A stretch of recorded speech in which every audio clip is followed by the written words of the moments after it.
Hello everyone and welcome to a very special episode of WolfQuest. Finally, after literal years of waiting, we are ready to start Season 5.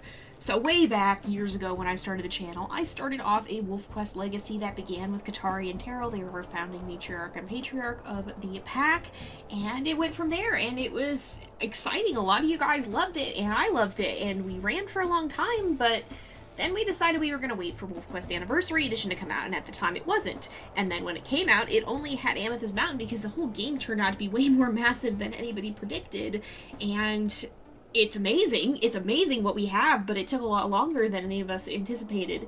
So then we decided, well, we'll wait for Slough Creek because we didn't want to have to pull our wolves back into the older game. So then we waited for Slough Creek, and finally, after years of waiting and years of looking forward to this, WolfQuest Anniversary Edition Slough Creek is here, and we are ready to start Season 5. So the way this is going to work, things are going to be a little bit different, considering that WolfQuest Anniversary Edition is huge. It takes hours to play through.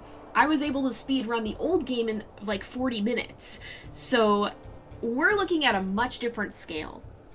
And Season 5 is a bit of a misleading name because we're actually going to be branching out into each pack pretty much being their own series in a way, with multiple seasons for each litter, because on average it takes us about 15 episodes to get through a single litter. So things are going to be looking a little bit different, things are going to be happening a little bit differently, and the reason we're only running one poll right now, the poll we're running is for the pack of Moonlight, the Children of Night and Artemis.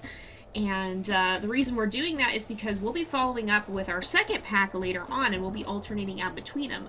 So we'll pick our heir for the pack of Moonlight, we'll start their story, and then when we're drawing near to the end of their first litter, that's when we'll start voting on the heir for the pack of Northern Lights, and then we'll alternate between them, and that's kind of how this is going to work. So right now we're just voting between the 6 remaining wolves for the pack of Moonlight, and there are only 6 remaining. The others have all had stories in the Lost Tales, which is pretty insane, and you can go back through that series and watch if you want to see what they've been up to. But there are 6 wolves here, and so as such, what we're going to do is we're going to run this in 2 polls. We'll have one for the first 3, one for the second 3, and then we'll vote between the 2 winners of that. Kind of like if you follow my Twitch series, is what we're doing with the potential heirs to the Moonstone pack. That, if you don't follow my Twitch series, you can see that in the video description. You can see both my Twitch channel and my second YouTube channel where I upload stream archives. I stream usually 2 days a week, but we stream WolfQuest on Thursdays. If you guys want to join in, you can find those links there too. But this series will be airing right here on the main JayPlays channel. And so, without further ado, let's go ahead and get started, because I have created all these wolves in here, and we're going to take a look at them, and then you can find the polls in the video description and in the comment section if you wish to vote, and to decide which of these 6 will be continuing on to be the start of our 5th season WolfQuest packs. So, to start off with here, first of all, we have Chemukh. She has the 911M pack, or 911M coat here for the Blacktail Creek, or Blacktail Deer Plateau plaque. Where did I even get Creek from? I don't know. I don't know what I was looking at, but Blacktail Deer Plateau pack, the 911M coat, and this is what she looks like. She's kind of got that grayish look with some kind of goldeny eyes. She does have the genetic black coat color. I believe all or almost all of them do, because if you think about Night and Artemis, both of them, and in fact, as was part of their challenge, both of them had very dark coats because they were meant to blend into the night, and that was how they got by. So that's what we're seeing here with these guys.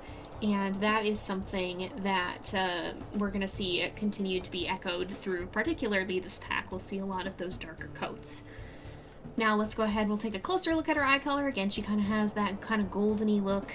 Very, very much fiery, very much stands out. I like that light on dark. We'll go ahead and listen to her howl as well.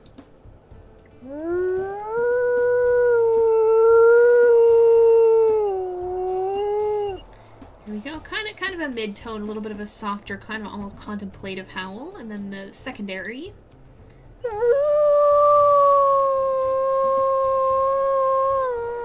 A little bit higher. higher, but still kind of similar. Now, as for the customizations like this, we're running these a little bit different.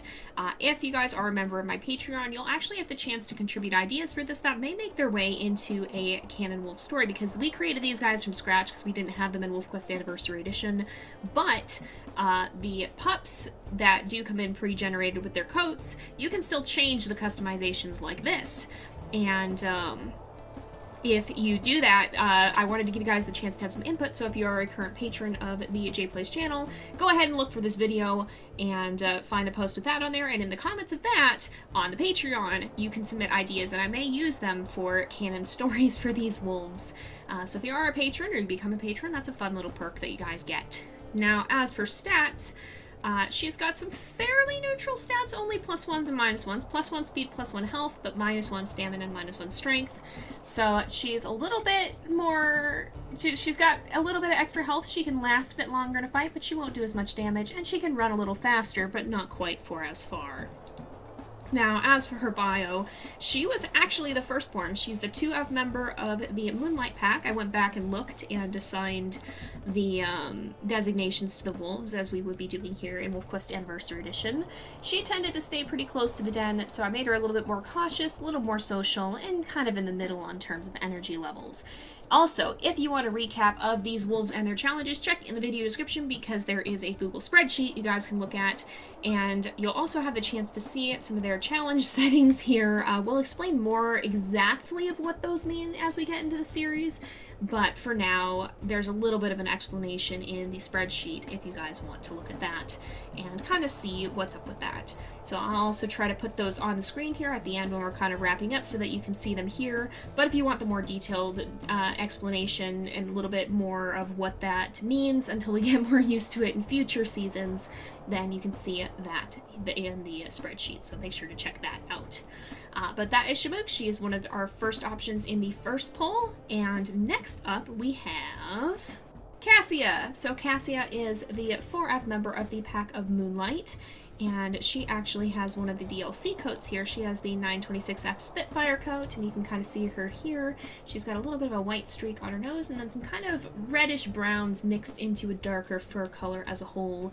Still a genetic black coat, and if we look at her eye color here, she's got almost this kind of pale, kind of greeny looking color, not quite as gold as many of the others. So she's kind of got that, and she's got these little white flecks throughout her fur too. That I love all the new coats. I love all the coats, honestly, but they really did a phenomenal job with these new DLC ones as well, and I'm excited to get to incorporate them into our legacies from here on out. But let's go ahead and listen to her howls as well.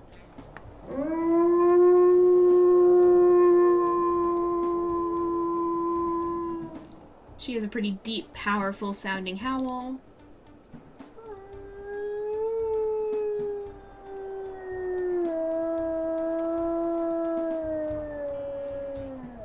And a bit of a softer one for her secondary.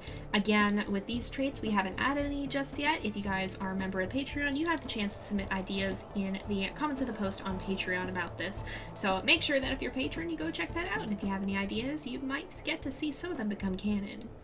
So as for her attributes, she is a stronger wolf, but she doesn't have as much stamina and she doesn't have as much health. Her speed is just neutral. But she does have some boosted strength, so she can bite pretty darn hard if she wants to. She's just not going to be able to run as fast or stay in a fight for quite as long. She is the 4F member of the pack of Moonlight, and was born into the pretty easy litter, which went okay. It was kind of before things got crazy. If you haven't seen Knight Artemis's story, it is in WolfQuest 2.7, but I would definitely... It's still one of the best stories that we've had, I feel like, honestly. It got insane, and it was absolutely not what I expected it to be, so I definitely check that out if you're interested in seeing what happened. I know it's not WolfQuest 3, but boy, it was some of the wildest story events that I've ever seen happen, even in 2.7, and I'm very excited to see, continuing on into WolfQuest 3, what kinds of things we're going to get to see, because just how huge and expanded the game is, there's so many options for things that can happen. It's wild. But she is a little bit more of a bold wolf, a little bit of a loner as well, and a little bit more energetic. So those are some traits that we'd see in her and that we might see it pass on to her puppies. So that's important to keep in mind as well. And of course, if you are interested in her challenges, you can see those on the screen right now. You can see some of her traits and some of the notable things about her. And if you want a further explanation of those or an easy recap of all of our different wolves, you can go ahead and click on the Google spreadsheet link in the video description to take a look at that. But we're going to go on to our third and final member of the first poll, and that is going to be Dasker. So Dasker has one of the black-tailed deer plateau pack coats. It's actually an unknown member. We don't know that wolf's designation.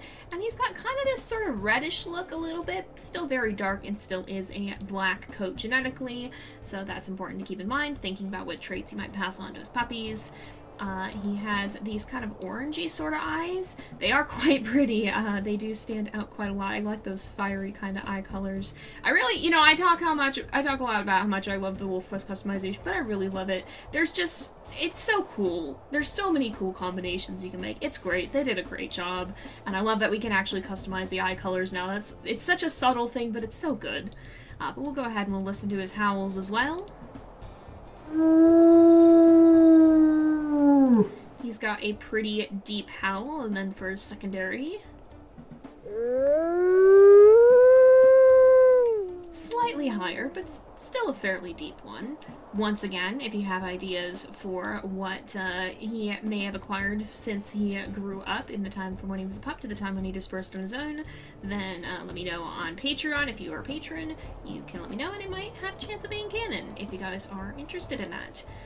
Now, he does have higher strength. He is very strong. He is a big boy, but he does not have much speed. He is slower. He is a lot slower. And so that's something that's important to keep in mind. He would be very good about being fast, or not being fast, about biting hard, but he's not going to be able to catch up to prey quite as easily, or maybe be a little bit slower on trying to fend off predators. So everything comes with its drawbacks. It's important to remember that. He was also from the pretty easy litter. Things went pretty smoothly, and he almost just waltzed himself right into the river. He's definitely not too afraid of water, and it could be interesting to see what effect that might have on him and the way he handles the journeys and where he tends to put his den. So that's something that might play out in his story. We'll see. But he is a pretty bold wolf. He's a bit of a loner as well, and just maybe a slight bit energetic, but fairly neutral as a whole. He is also the 4M member of the pack, and he was from the second litter. The pretty easy litter was the second one. So that is Dasker. He is the third and final member of the first poll. You can see his challenges on the screen here if you want, and his traits, if you want to see some of the things that you may see show up in his story. But that's going to be Dasker, and if you want to vote between the three we've already seen, then you can do that in the first poll in the comments and the video description below. But, starting off our second set of three in our second poll, we have Vulcan. So Vulcan is the first wolf in our second poll. He is a very big boy as well, and he's got this really kind of reddish, very dark sort of coat. It is actually the Big Blaze coat, which is one of the DLC coats as well. And he's got these really orangey sort of eyes. They are pretty fiery. I thought that'd be fitting for his name. So he has these kind of fiery looking eyes. And then for his howl, a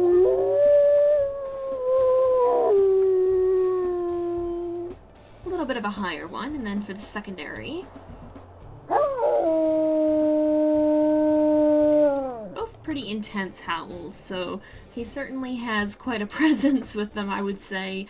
Once again, for the ear and body customizations, we're not going to choose those now, but if you are on the Patreon, you have the chance to contribute ideas that may make them into a Wolf's Canon backstory.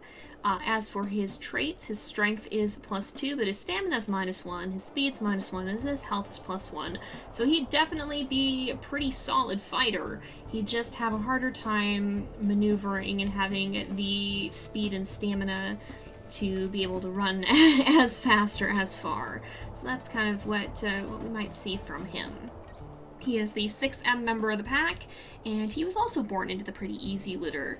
He's a little bit more on the cautious side, but he's pretty neutral in terms of loner and social, and lazy and energetic.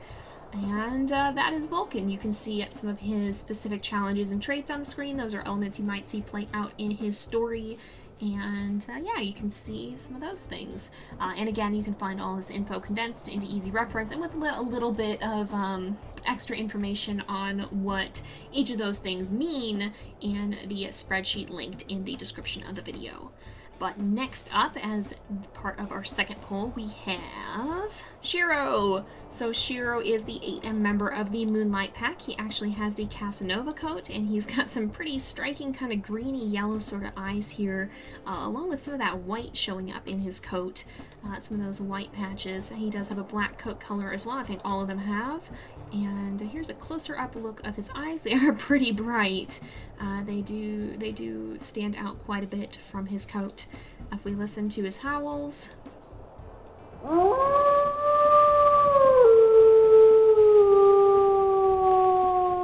he's got that kind of nostalgic original howl way back from the earliest game. And then for his secondary, a little bit of a whinier howl, but still quite a nice one as well. And for the ear and the body customizations, again, that's something we'll be leaving up to the Patreon. You can find that link in the description if you are interested in joining it. If you are a member or you want to become one, you can go ahead and go there and look for the post on there and comment your ideas if you have any thoughts on what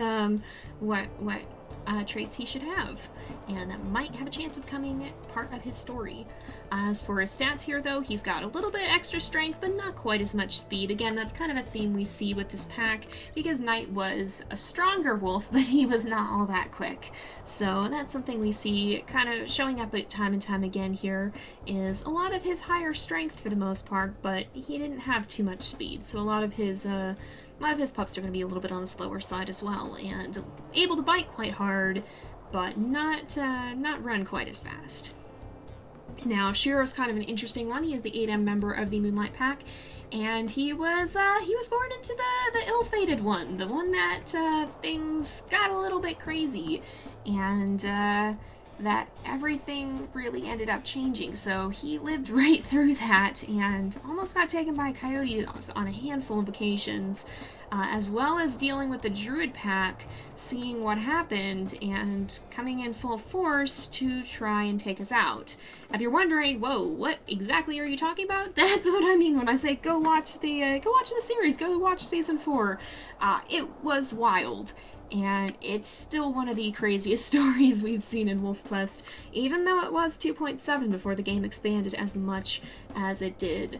Now, as a result of all that, Shiro is a very cautious wolf. He's very calculating, and he doesn't like to rush in. He likes to assess a situation well. He's a little bit of a loner, but he's pretty neutral in terms of energy. And so that is Shiro. That is one of our potential options here for the second poll. And finally, last but not least, the final potential heir and final member of the second poll is Arcas. So Arcas is the 8F member of the Moonlight pack, and she actually has the 831F coat from the DLC, and it's kind of this cool white and kind of dark reddish sort of coat here. So very, very interesting pattern to be sure. And yeah, she's got these kind of bright greeny sort of eyes as well, and they are quite pale and quite bright. As for her howl here too, we have this one.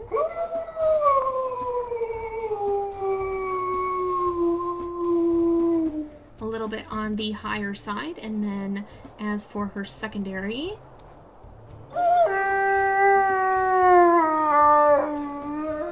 she has a little bit of a deeper one, still kind of a bit whiny here. Again, the ears and body customizations will be leading up to those on Patreon. And as for her attributes, she actually has some higher stamina, but a little bit lower speed and a little bit lower health, so she definitely has the endurance. She's just not quite as quick, and she doesn't have quite as much health as a whole. She is the 8F daughter of Knight and Artemis. the 8th member of the pack, she was nearly grabbed by an eagle, and she tended to kind of hang back a little bit and kind of do her own thing. So she's a little bit more cautious and a little bit of a loner, but fairly neutral in terms of energy. And so that's kind of what she's like. You can see some more information about her traits and challenges on the screen right now. And of course, you can still find all of that information in the document as well. So you can go check that on the Google document if you want more info. Now, once again, there's going to be 2 polls running, and those both will be available in the description and the comments section. You can go ahead and vote for which wolf you want to see in each set. You can vote in both of them, vote in one, whichever you want. But the winners of those 2 polls will then run against each other in a few days. And the winner of that will be the wolf that we go on to follow into Season 5.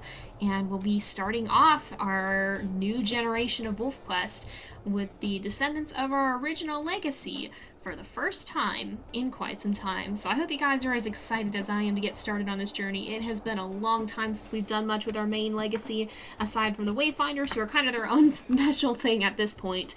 I do get asked a lot what's going to happen with the Wayfinders as well. As I've said, the Wayfinders are a weird pack. They don't have a specific schedule. They're tied to game updates. So at whatever point there's a game update that does something that is interesting, that we want to take a look at, and we want to play around with, that's when we'll start to play with the Wayfinders pack. That's when we'll do things with them, and that's when we'll see their story continue. But they're not going to be quite the same legacy. They're not going to have quite the same legacy style in the same way that we have for the other packs. They're not technically the Heirs. They're going to just be the pack that we use to explore new updates. And there hasn't been a huge update aside from like the DLC or stuff, which isn't something that we can really explore with them. So there hasn't been a huge update that's made it good for the Wayfinders to be a part of, I guess. There hasn't been something that's super easy for them to explore in a way that would warrant having a whole own series at that point. Of course, we don't know exactly what little things may be on the way, but we do know that Towerfall is coming at some point in the future, and that's where the Wayfinders are really going to get to shine, because when we get closer to Towerfall, our Wayfinders Heir will be leading us into that, and we'll get to play for the very first time in Towerfall as the Wayfinders. So that's kind of what that's going to look like, and that's what's going on there. These guys, however, their story will be continuing more regularly and more scheduled. They'll be alternating off between our 2 main legacy packs, whoever becomes the heir of the pack of Moonlight, and then at some point in the future, whoever becomes the pack, or the heir of the pack of Northern Lights as well. And I'm super excited to see who that heir ends up being too. There's a lot, a lot of fun things that could happen here. But we're going to go ahead and wrap up here, I think, because it is getting to be about that time again. So thank you guys so much for watching. I hope you've enjoyed the episode. Don't forget to like and subscribe, and I will see you guys next time. But until then, this is Jay, over and out.